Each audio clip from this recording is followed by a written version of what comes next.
자, 오늘 영상을 보시기 전 여러분이 만든 웹사이트는 이런 디자인을 가지고 있었을 겁니다. 하지만 이 영상을 보고 나시면 훨씬 더 모던하고 전문가스러운 웹사이트를 만들 수 있습니다.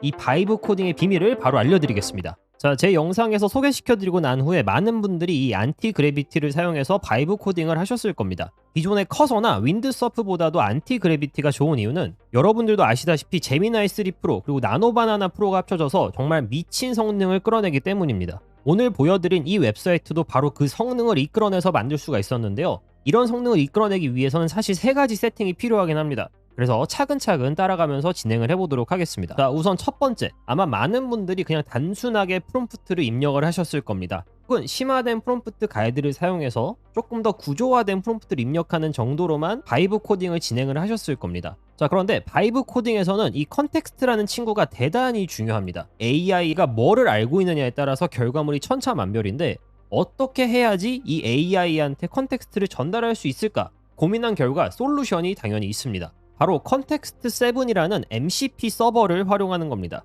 자, 여기서 여러분이 MCP 서버가 뭐지라고 하실 수도 있는데 이 바이브 코딩을 위해서 사람들이 만들어 놓은 디자인 시스템이라던가 컨텍스트라던가 혹은 로직이 있습니다. 이러한 툴들을 훨씬 더 AI가 쉽게 사용하기 위한 중간 단계를 MCP 서버라고 이해하시면 되는데요.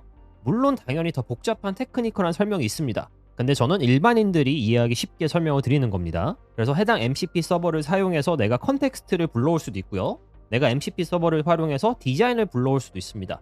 혹은 MCP 서버를 활용해서 AI가 조금 더 똑똑하게 생각을 만들 수도 있는 거고요. 그리고 바이브 코딩을 하실 때 가장 골치 아픈 게 하나가 있죠. 바로 디버깅입니다. 이 디버깅 역시 여러분이 MCP 서버를 활용해서 훨씬 더 퀄리티 높은 결과물을 만들어낼 수가 있는 겁니다. 네, 맞습니다. 오늘 영상의 주제는 여러분이 어떻게 MCP 서버를 활용해서 내 AI, 내 바이브 코딩을 조금 더 똑똑하게 만들 거냐인데 첫 번째로 저희는 컨텍스트를 사용해서 디자인을 할 거고요. 그리고 나서는 로직을 향상시켜 줄 겁니다. 그리고 마지막으로는 이 디버깅을 통해서 퀄리티를 한층 더 업그레이드 할 거거든요. 자, 바로 셋업을 시작해 보도록 하겠습니다. 우선 가장 첫 번째 사용할 MCP 서버, 바로 컨텍스트 7입니다. 여기서 오늘 저희가 2가지 다큐멘트를 사용을 할 건데 가장 첫 번째 사용할 다큐멘트는 여기 나와 있는 Next.js입니다.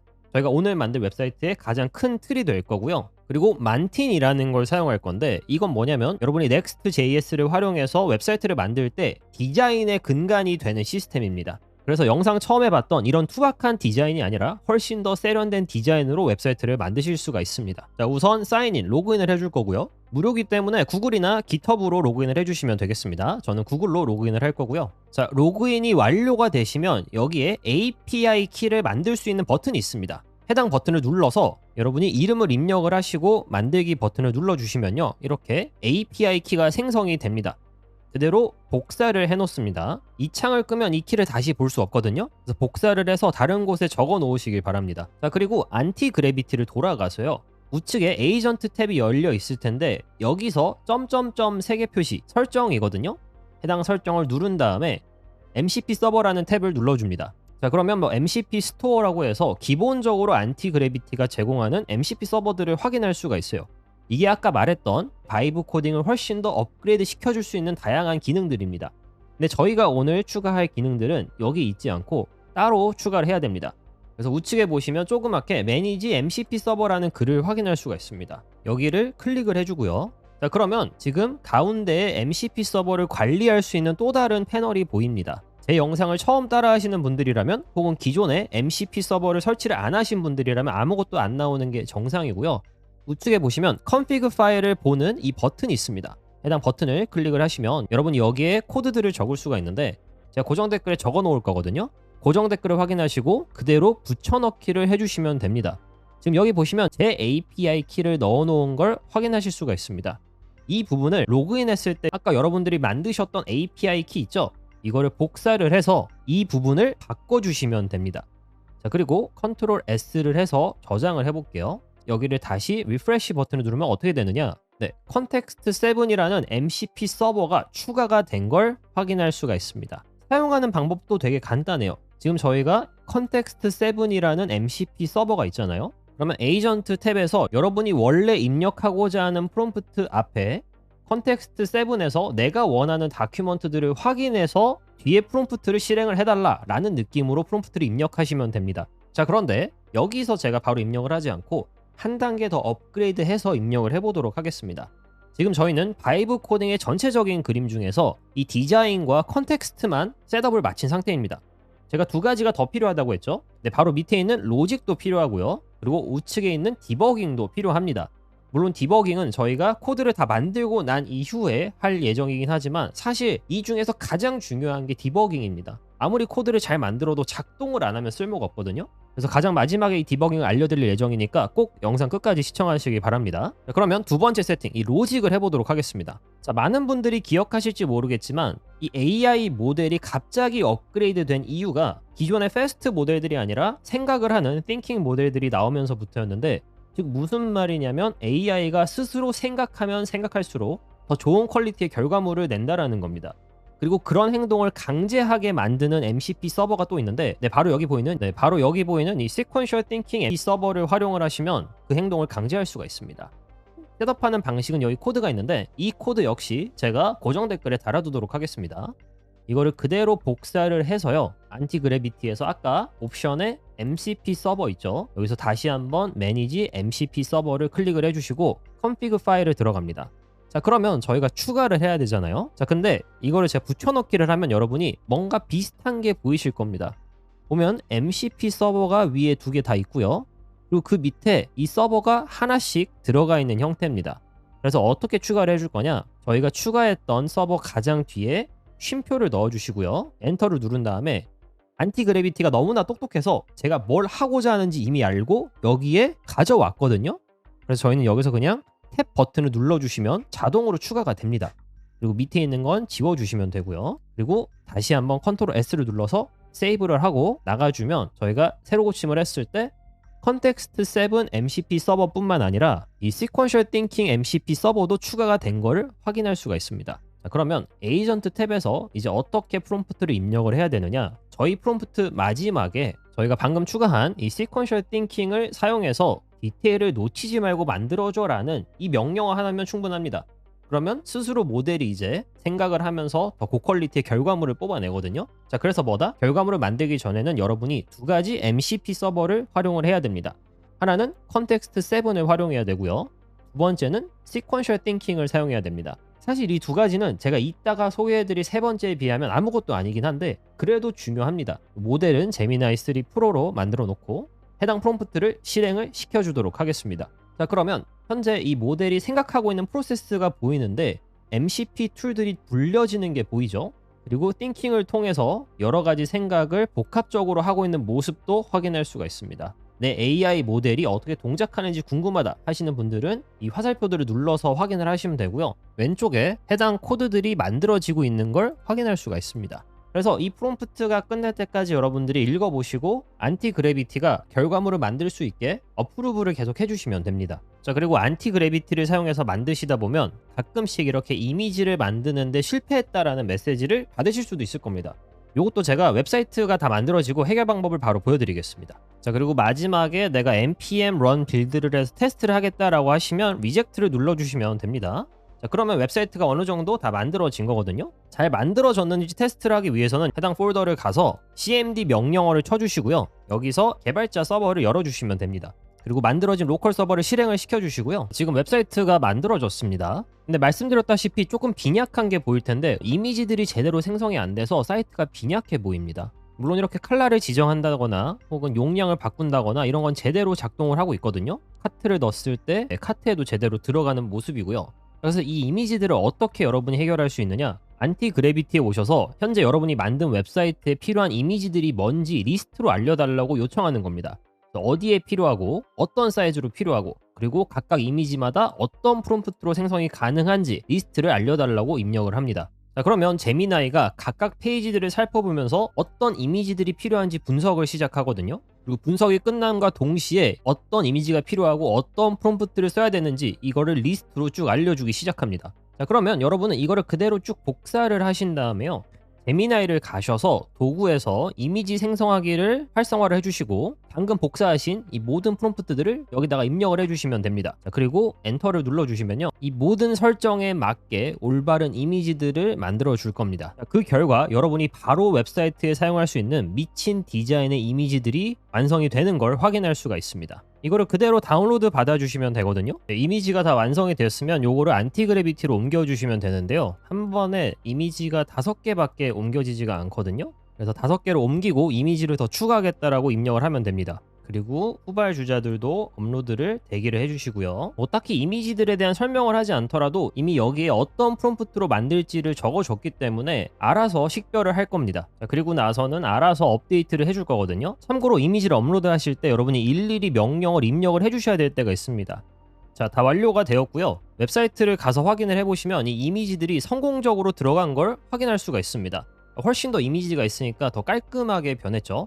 색깔 체인지도 자동으로 이미지가 바뀌는 걸 확인할 수가 있고요. 자, 근데 카트를 넣었을 때 아직 카트에는 이미지가 제대로 표시되지는 않네요. 여러분이 바이브 코딩을 해서 웹사이트를 만들었을 때 이런 디테일에서 버그가 있다거나 오류가 나는 부분이 있습니다. 근데 이거를 일일이 찾으려면 사실 엄청 힘들거든요. 그래서 필요한 또 다른 MCP 서버가 있습니다. 제가 아까 바이브 코딩은 3가지라고 했죠. 컨텍스트도 필요하고 로직도 필요하고 디버깅도 필요합니다. 그래서 가장 중요한 이 디버깅에 대해서 알아볼 건데요. 바로 테스트 스프라이트라고 하는 MCP 서버인데요. 지금 여기 보시면 내가 만든 프로젝트를 테스트해달라라는 프롬프트를 입력했더니 이 웹사이트를 만든 사용자의 의도에 맞게 정상적으로 작동을 하는지 안 하는지 이거를 자동으로 테스트를 해줍니다. 그리고 물론 코드에 결함이 있다면 코드에 디버깅까지 해주는 미친 MCP 서버인데요. 내가 디버깅으로 고통받고 있다 하시는 분들에게는 이 기능만큼 좋은 기능이 없습니다. 사용하는 방법도 간단합니다. 여기서 오른쪽 위에 MCP 서버를 무료로 사용하기 버튼을 클릭을 해주시고요. 똑같이 구글이나 깃허브로 로그인을 해주시면 되겠습니다. 저는 구글로 로그인을 진행을 할 거고요. 자, 셋업이 끝나고 들어오시면 무료 어카운트로 여러분이 크레딧 150개가 있는 걸 확인할 수가 있습니다. 이게 충분하거든요. 그리고 더 좋은 건 뭐냐면 이 왼쪽에 보시면 아시겠지만 현재 여러분이 해당 MCP 서버를 무료로 한 달 동안 사용할 수 있는 프로모션이 있습니다. 그래서 현재는 제가 150 크레딧밖에 없지만 왼쪽에서 무료 신청하기를 누른 다음에 여기 스타터 플랜에 무료 체험하기 버튼이 있죠. 해당 버튼을 클릭을 하시고 여기서 여러분이 무료 체험을 진행을 하시면 이렇게 150 크레딧이 아니라 550 크레딧으로 늘어난 걸 확인할 수가 있습니다. 여러분이 훨씬 더 많은 프로젝트를 해당 MCP 서버를 활용해서 디버깅을 할 수 있다는 거거든요. 이 스타터 플랜 같은 경우는 한 달 뒤에는 19불씩 차지가 되기 때문에 한 달을 무료로 사용을 해보시고 결정을 하시면 되겠습니다. 자, 그래서 어떻게 사용하느냐, 여기 테스트 로컬리 MCP라고 나와 있죠. 여기를 클릭을 해주시고요. 가장 위에 있는 퀵 인스톨 버튼을 눌러줍니다. 자, 그러면 여러분이 API 키를 만들 수가 있는데 해당 버튼을 눌러서 키를 만들어 주시고요. 테스트 스프라이트라고 이름을 넣고 만들겠습니다. 자, 그리고 역시나 또다시 API 키가 발급이 되는데 이 키도 복사를 해두셔야 됩니다. 자, 그리고 아까 셋업으로 돌아가서 저희는 커서나 클러드 코드를 사용하는 게 아니기 때문에 저희는 안티그래비티를 사용하죠. 가장 마지막 탭을 선택을 해주시고 여기 나와 있는 코드를 복사를 해줍니다. 안티그래비티에 가면 똑같죠. 우측에서 옵션 눌러주시고 MCP 서버 클릭한 다음에 매니지 MCP 서버, 여기서는 config 파일 들어가 주시고 저희가 복사한 걸 여기에 붙여넣기를 합니다. 그리고 저희가 다시 기존의 MCP 서버들에서 쉼표를 입력하고 엔터를 눌러주시면 안티그래비티가 자동으로 내가 뭐를 넣고 싶은지 압니다. 탭을 눌러서 완성시켜 주시고요. 밑에는 지우도록 하겠습니다. 그리고 여기에 API 키를 넣어야 되잖아요. 아까 여러분이 만드신 키를 복사한 다음에 이 값에다가 붙여넣기를 해주시면 되겠습니다. 이렇게 테스트 스프라이트까지 MCP 서버 설정을 완료를 한 다음에 다시 한번 새로 고침을 해줍니다. 자, 근데 에러가 날 수가 있거든요. 이거는 아직 안티그래비티에서 MCP 서버 설정을 조금 더 업그레이드 해줘야 되는 부분이 있는데 이거를 고치는 방법이 있습니다. MCP를 돌아와서요. 방금 에러가 났던 서버 있죠? 여기서 가장 하단에 한 줄을 더 추가를 해주시면 됩니다. 이 환경 변수에서 API 키가 있죠? 마지막에 가신 다음에 쉼표를 입력하고 엔터를 눌러줍니다. 그리고 여기서 다운표를 하신 다음에 패스라는 거를 입력을 해주시고요. 이 뒤에 여러분이 어떤 값을 입력을 해주시면 됩니다. 근데 이 값을 어디서 찾느냐? 윈도우에서 파워쉘이라는 거를 찾아서 실행을 시켜줍니다. 자, 그리고 여기서 제가 고정 댓글에 달아놓을 명령어를 입력을 해주시고 엔터를 눌러주시면 이렇게 긴 폴더 경로가 나타납니다. 그래서 원래는 이거를 다 복사를 한 다음에 붙여넣기를 해야 되는데 귀찮잖아요. 그래서 제가 또 다른 명령어를 넣어 놓을 겁니다. 이거는 복사까지 자동으로 해주거든요. 이거 엔터를 누르면 아무 일도 일어나지 않지만 복사가 완료가 된 겁니다. 그대로 안티그래비티를 돌아가셔서 이 패스 값에 붙여넣기를 해주시고요. 그러면 이게 잘 들어갔죠? 세이브를 눌러줍니다. 컨트롤 S로 저는 세이브를 해줬고요. 그리고 다시 한번 MCP 서버 세팅을 가서 새로 고침을 해주시게 되면 이 에러가 났던 테스트 스프라이트 서버가 정상적으로 세팅이 완료되는 걸 확인할 수가 있습니다. 그러면 이제 사용이 가능해지는 겁니다. 이거는 테스트 스프라이트 서버 말고도 여러분이 안티 그래비티를 사용하실 때 사용할 수 있는 꿀팁 중에 하나거든요. 그래서 내가 추가한 서버가 에러가 난다. 그럼 제가 방금 보여드린 이 패스 솔루션을 사용하셔서 에러를 고칠 수가 있습니다. 자, 이렇게 성공적으로 테스트 스프라이트 서버를 셋업을 하시면 디버깅을 시작을 해봐야겠죠. 자, 에이전트로 돌아가서 디버깅을 시작하기 전에 원래는 사실 바이브 코딩을 하기 전에 어떤 웹사이트 기획이 있고 그 기획대로 웹사이트를 만드는 게 정상입니다. 그래서 디버깅을 하기 위해서는 기획이 먼저 필요한데요. 우선 이 디자인적인 부분을 제가 디버깅을 하기 위해서 이 웹사이트의 프론트엔드 부분을 디버깅을 하려고 한다. 어떤 부분들을 내가 디버깅을 해야 될까 리스트를 달라고 했습니다. 자, 그러면 이렇게 리스트를 쭉 주죠. 제가 가장 상단에 보면 테스트 스프라이트를 쓰지 말고 리스트를 달라고 했는데 우선 리스트를 받을 때 동안은 테스트 스프라이트가 작동을 안 하는 게 좋습니다. 그래서 저렇게 프롬프트를 입력을 해준 거고요. 리스트를 쭉 복사를 합니다. 자, 복사를 한 다음에 메모장을 열어서 이 리스트를 붙여넣기를 해주시고요. 바탕화면이나 편하신 폴더에 저장을 해놓습니다. 그 다음에 이제 테스트 스프라이트를 실행해서 이 프로젝트를 테스트해달라는 프롬프트를 입력을 하는 겁니다. 자, 그러면 이렇게 테스트 셋업이 나오거든요. 저는 디자인을 하고 싶기 때문에 모드는 프론트엔드로 고정을 해줄 거고요. 만약에 여러분이 테스트하고 싶은 게 로직이다, 백엔드적인 부분이다. 그러면 백엔드 탭을 선택을 해주시면 되겠습니다.